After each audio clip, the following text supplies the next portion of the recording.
Hey, what's up, guys? You're listening to the It Takes a Village podcast. I'm Ashley, your host. This is where the struggles are real, the callings are heavy, the kids are sticky. We come together because it takes a village, and this is your tribe.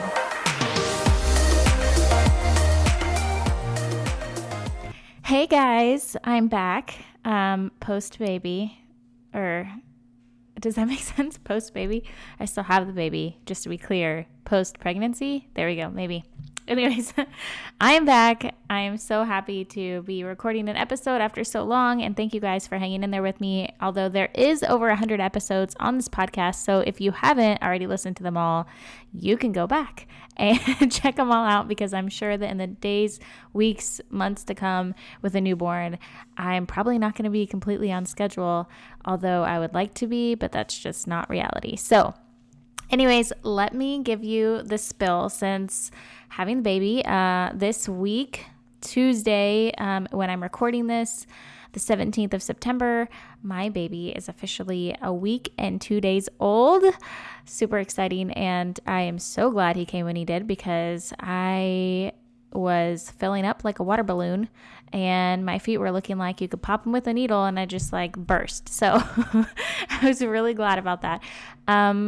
What I wanted to talk to you guys today about is bringing you a little up to date on basically my pregnancy, and then let's talk a little bit about the fourth trimester. I know this isn't for all of you, but this is kind of where I'm at, and that's usually where I do my episodes. So my pregnancy was full of statistics, to say the least, and I will tell you it has been a wild ride. So firstly, if you've been a listener for a long time, or at least 9 months, you know that with my recent pregnancy and with all my pregnancies, I had hyperemesis, which is basically morning sickness, but it is to the extreme. It's basically like having food poisoning every single day for months on end. I was lucky, and I think mine only lasted like 4 months, but there are a lot of women where it goes the entire pregnancy. Bless them. So the average percentage of women who get hyperemesis during pregnancy is 0.5 to 2% of pregnant women. So like a teeny tiny chance, and I nailed it, basically. The next thing is that I had a subchorionic bleed in my pregnancy, which happens 1% in all pregnancies. Then my water broke. Praise the Lord Jesus, because I was not about to go to the hospital one more time with a false alarm, thinking I was in labor. My water broke, and of course, when it did that, because my body had cried wolf so many times, I was like, no, I will not go. I don't want to go unless this is the real deal, because I don't want to go and get sent back home, yada, yada. Needless to say, it became very clear very quickly that my water did break, which that only happens 15% of the time when you're pregnant. Like the other 80% happens in the, like when you're in labor, actually in the hospital. And for me, I'd never experienced that, because I was induced with my other 2 kiddos. So for one, I was totally expecting that not to happen. And then 2, when it did happen, I was like, what? I was like, did I just pee myself?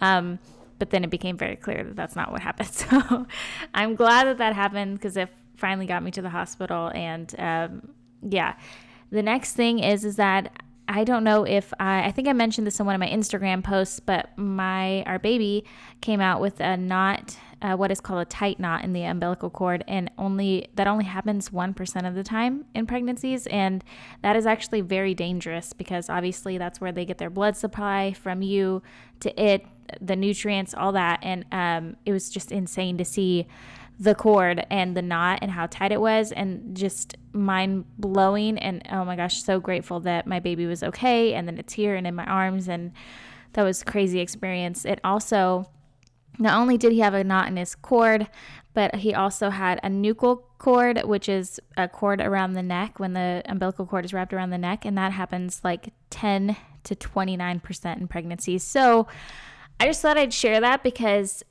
when you look at the things that happen to you in pregnancy, it's just insane how miraculous what your body can do and what it can overcome, and just gratefulness and gratitude that even though I went through all these things that were not fun, that were scary, that were hard during pregnancy, much like most of us are going to experience, but maybe in different ways, is that I've just felt like this insane gratefulness and gratitude, like I said, that God had even put me in this place to experience this journey in the first place. Because even though it was hard and it was tough and it was emotional and it was painful, I could be not experiencing it at all. It could not be something that I got to be a part of at all. And so just being grateful and looking at it that way, and that's kind of the way that I'm choosing to look at it. And it's just bringing me lots of joy. I think it's putting my mind in a really good place. But yeah, so that was kind of my pregnancy. To sum it up, my little guy was born at 6:33 p.m. And he was 6 pounds, 15 ounces, which was just 1 pound or 1 ounce over my firstborn, who was 6 pounds, 14 ounces. So I was really grateful. Oh my gosh, he's so cute, you guys. If you go to my Instagram, that's where I share the most. Also, if you don't follow me on Instagram, you totally should, because that's just the place where I like to hang out. I feel the most free to say all the things and be unfiltered and candid. And I just tend to share there more, maybe because not all my family members are following me there. I'm not sure why, but I just tend to gravitate more towards Instagram. So if you're not following me there, make sure you go to Instagram and you can search The Ash Carol. At The Ash Carol is my handle. So check that out and you can see all the pictures of the little guy. So anyways, I am home. We stayed a couple days due to his belly ribbon was a little high. The numbers were a little high, which was a bummer. We were trying to get out of there. So I had to stay an extra day. But we're home. All is good. And like I said, he's a little over a week old and we're in love. And I just can't believe, every time I look at him, I'm like, gosh, my heart was so full with 2. And I was convinced that we were done. I was, and maybe it was because this was my reality, right? Because I had hyperemesis and we had a girl and then a boy, and I'm like, Lord, you blessed me with a girl and a boy. I couldn't ask for more. I can't do that again. That was rough being sick like that. So this is my reality, that we have 2 kids and I'm grateful and I'm blessed and we are done. And so then I just kind of made that my reality, that it doesn't matter if I want more kids because I'm not going to. I can't. That was too hard. I'm not going to do it. And then we had gotten pregnant in 2017, I think it was, and then we miscarried, and then it kind of came into question of am I done? Whoa, we got excited, and it was these feelings all came rushing back of wait a minute, is this something that we want to brave again? Should I feel this way? What's going on?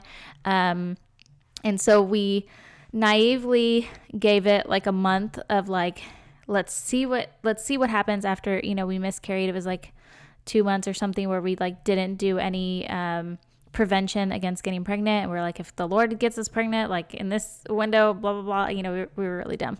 And I didn't get pregnant. And so we're this is what the Lord wants, we're not going to have another kid.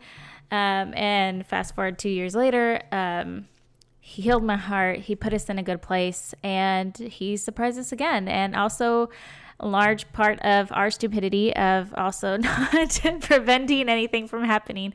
But at the same time, I'm super blessed that we didn't, because gosh, I wouldn't have this little guy with me. And like I said, I thought my heart was full with 2 kiddos, and I just look at him and I thank God that he knew better. And I also pray that he does not do that again. And we are taking preventative measures this time for sure. But I have heard horror stories. So I'm dear Lord, let this work. We're being responsible this time. Don't do this to me. I have 3 beautiful kids and a beautiful baby in your arms already. I'm blessed. I'm grateful. My heart is full. I'm done. So I wanted to talk to you guys about the 4th trimester. I had a purpose to this episode. I'll get back on track. That is where I'm at right now. You guys have seen a lot of blog posts about it, a lot of posting about it. It's become the new thing, the new awareness to pregnancy. And I liked how there was this blogger, goodness, I don't remember her name, but she described it perfectly, and I want to share that with you, is that the 4th trimester is a continuation of your pregnancy, but with an added bonus of your baby needing you at every waking moment. And isn't that the truth? Literally every waking moment. I'm dying. I'm sleep deprived. And as soon as I get done recording this podcast episode, I'm going to take a nap. But of course, that's probably when my little man will wake up. So If you guys feel me, you feel me. We're all sleep deprived. But the fourth trimester has become this new thing that we're all aware of because it doesn't end there, right? Like you're pregnant for 9 months. Your body goes through 9 months of changing, of growing, of all these things. Like, I mean, you heard the statistics of the things that my body went through. We all go through different things. It's just this beautiful, crazy, emotional, rough, beautiful, like challenging process that's 9 months long. And then you pop out a baby, and it definitely doesn't end there because now your body is doing a whole nother transformation of healing and, like de-swelling, if that's a word. And you're also taking care of a brand new human who needs you at every waking moment. So I wanted to share with you guys some things that are on my mind as I'm going through the fourth trimester. And the first thing is to take it one day at a time. I know that I'm aware and very conscious of postpartum depression, postpartum anxiety. And so I know that we have the best shot at having the best fourth trimester, the best postpartum experience if we are aware of our feelings. There are times that I've already cried or gotten emotional over whatever, and I feel it and I acknowledge it. Like I know it's coming. I can kind of acknowledge that that's what it is. It's my emotions that are like out of whack. It's okay. I try to either like I've been in the kitchen and gotten emotional to where like I can kind of talk myself through it, make myself aware of what I'm feeling, like, hey, this is your emotions. It's totally fine for you to be thinking about college with like for your infant who's just 3 days old and you're emotional about the things that you can't protect him from. And, and I'm talking to myself through it, and there are arguments that my husband has had and that we've had. And I think that he's handled it very nicely, which he's listening to me, I'm sure right now, and smiling.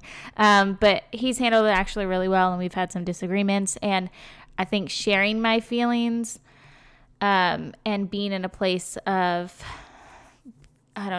being able to be vulnerable and know that I sound emotional and sensitive, and I'm okay with that. And it also helps that he responds well to that, probably knowing that that's what I'm going through, because, your emotions are just all over the place. But back to my point, take it one day at a time. During my pregnancy, I didn't look at a calendar because I didn't want to remind myself of what was coming. Now, it's not that I don't want to look at the calendar. It's that I need to slow down, or not have high expectations. I think that we think that we are supposed to be nailing all these things.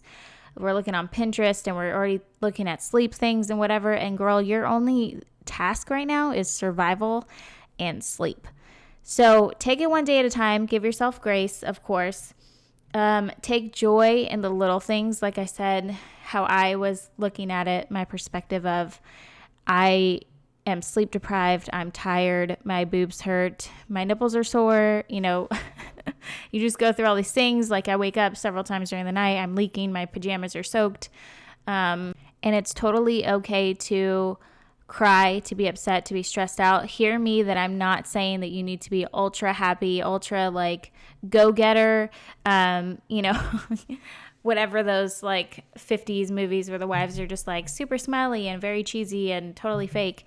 That is not what I'm saying. I'm saying that just acknowledge that, hey, like I'm in this place, I'm tired, but also blank, but also I'm grateful that I have this new blessing. Like it's okay to be both and it helps you to be more joyful and not to get stuck in that doom and gloom, because our bodies promote that chemical that is so strong and powerful when it's sad that endorphins, the chemical that makes us happy, can't compete with.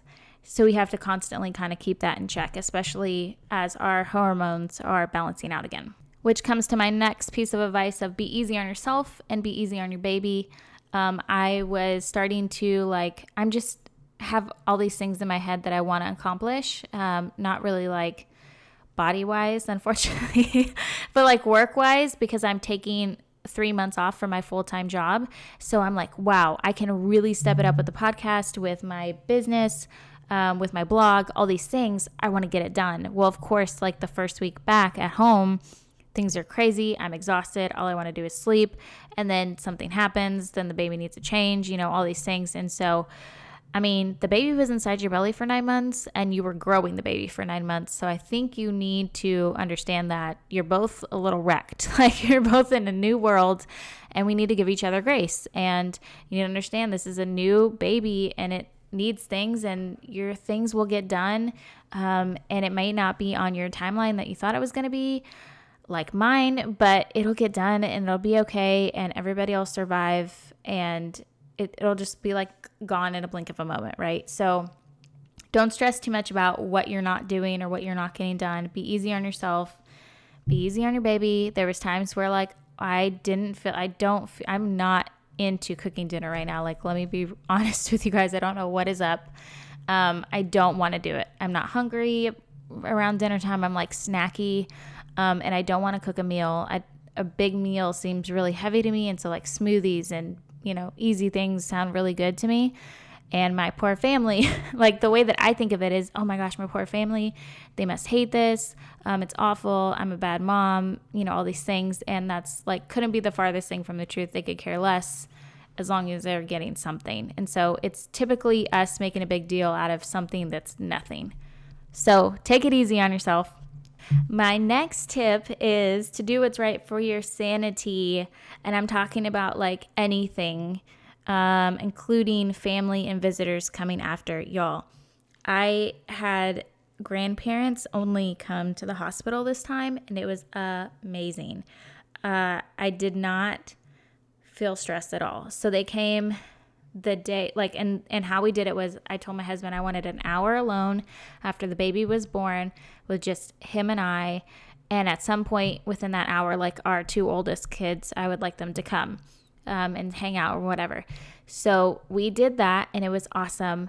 And then they waited, and then I had the grandparents all in the waiting room and they waited until they moved me from the delivery room to the recovery, like the pregnancy ward or whatever. The recovery rooms. And then once I got to the recovery room, and it was like about 15 minutes or so where I let the nurses come in, they did their little deal, checking on me, checking on the baby, getting us settled. And then I had the grandparents in, and then we came home to nothing. Like it was just us. Nobody came over. And it was awesome for like the whole week because that's what I knew I needed. I do not have the capacity to be able to have people over when my vagina is swollen. I have roid row going on. My boobs are like adjusting to the new milk flow that's going on. And then I have people coming in and my body can't fit in clothes and I'm trying to readjust to like finding things to wear that are comfortable but easy to nurse in, but I'm also at home, but I also, like all these things. The last thing I knew I needed was for people to be coming in and out. And so thank goodness my family and everybody around us honors that and they don't give us any like flack. I know a lot of you guys don't have that luxury and you're going to have to handle a little backlash, but at the same time, girl, you have to do you because at the end of the day, it's you. Like it's affecting you and you have control over you. So you have to do what's best. They'll get over it. It'll be okay. Protect your sanity. So also along with this episode, I wanted to create 2 blog posts, one about what you can expect from your body during the 4th trimester, because y'all, I forgot about this never-ending period, which is awful. I forgot all about that. And so when I came home, I was unprepared. I had like panty liners and I forgot that you're going to have your period for a while. Basically, it's like a never-ending period during the 4th trimester. And so I had to go out and buy new pads. Anyways, it was just been like an ordeal for me to get to the store and get the pads when I have all these other things going on. So I'm going to do a blog post about what to expect from your body during the 4th trimester, and then also ways to like products that I think that are really helpful during this 4th trimester, like this I had it on my registry. And if you aren't in the 4th trimester yet, I highly suggest you do this so you don't have to buy all these things yourself. But like making padsicles, which that's a DIY that you can do at home. But then also Amazon has a really great herbal bath, postpartum bath that helps with the bleeding, that helps with hemorrhoids, that helps with inflammation. It's really amazing. And also it's a really good part of like taking care of yourself during the 4th trimester, which is super important, like I said, for your sanity.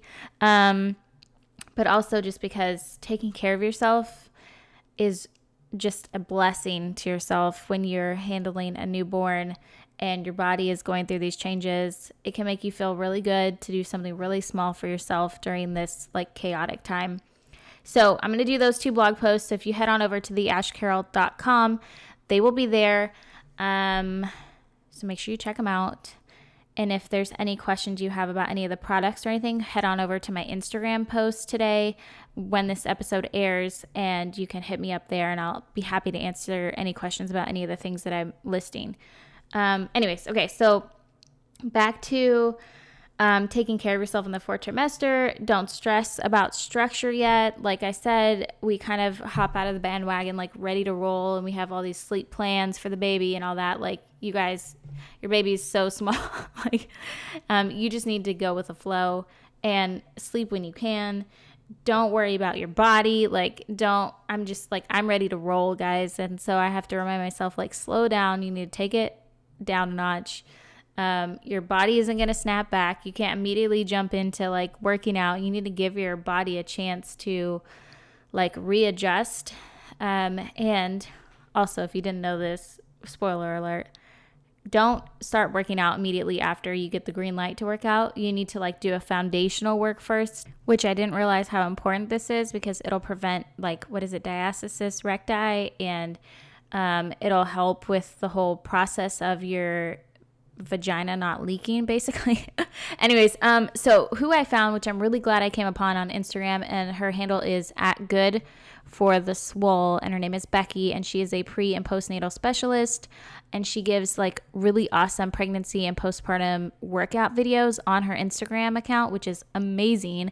But she also shares the pelvic floor exercises, and she talks about why the pelvic floor is important to work on first before exercising. I don't know how I got off on this tangent, but I just wanted you guys to know because it's super important, and I am glad that I came upon it before I like jumped into the sack of like, I was like, I'm gonna go run, I'm gonna go walking with the baby in the stroller like every morning. I'm gonna do all these things because I still have this like belly pooch, going on, and I'm like ready to just get back to it, and that's just not reality, and my body will hate me.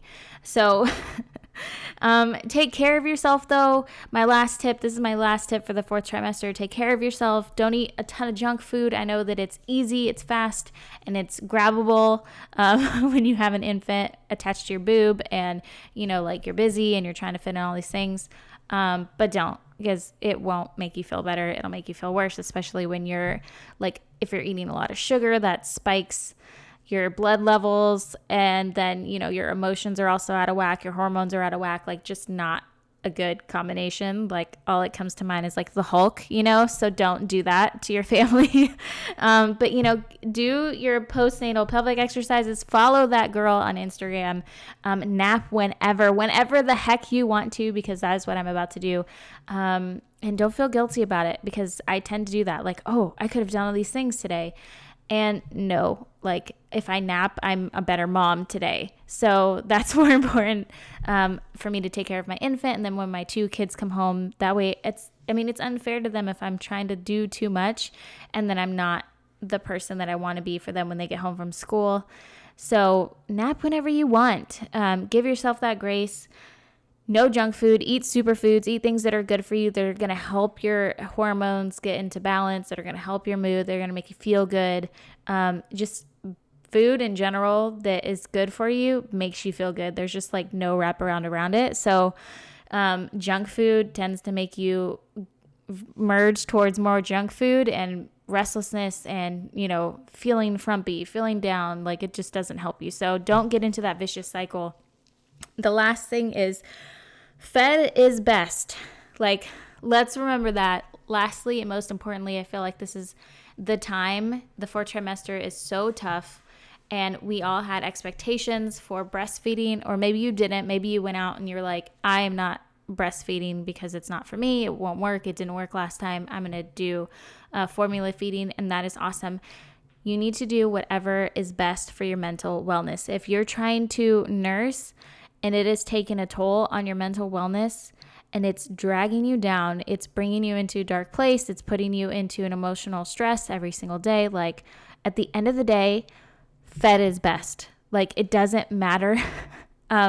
I have been blessed to breastfeed all 3 of mine, but if I ever knew that I was going to be in a place, or if I knew that I couldn't do it, it was putting too much stress on myself, like I'm crying, I'm sweating, trying to feed a baby, like it just shouldn't go down that way.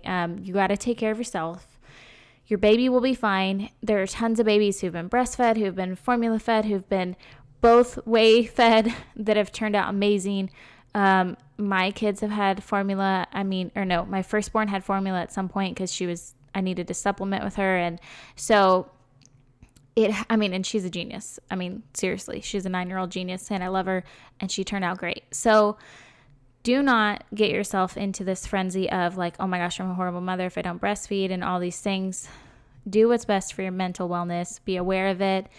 Try again if you want to, but at the end of the day, if you can tell that it's putting yourself into the most uncomfortable, dark, emotional, unstable, unwell, it's just creating a bad environment for yourself, for your family, because you're so focused on this one goal of nursing, then maybe you should probably not do that. And maybe just be aware that, hey, it's okay. You gave it your all. And that's honestly all that we can do. Like at every step of everything that we try with our kids is like, try your best. And if it doesn't work, like reapproach the situation and try again with something different. And that will make everybody happy. And that is mentally well for everybody. Because if you're not happy, if baby's not happy, like they can tell, they can sense that you're just like, crazy and it's stressful. They can sense that. Your family can sense it. It's just not good. And so that is the last tip that I wanted to share with you guys. I hope you guys have enjoyed my journey. I'm sorry for being absent from the podcast for so long. I missed it. And life is just crazy. I was ready for the baby to come. He's here now. I'm about to go change his diaper and then take a nap, and we're going to hang out until we have to pick up my 2 older kiddos. So I hope you guys are having an awesome week. I'm so glad that you're listening in. Make sure to share this podcast if it's helpful for you. If you snap a shot of you listening to it on your Insta or somewhere and you tag me, I would love to see it. I would love to share it. I would love to know just like, that you're listening and what your favorite episodes are or what you liked about this episode. So make sure you tag me in a post. Make sure you go to theashcarroll.com and check out those blog posts today about the 4th trimester, taking care of yourself, or what to expect from your body, and then also some of the necessity products that I think that you should have for the 4th trimester. And then we'll keep on going, guys. So I hope you stay tuned, hope you hang around, and I will catch you later.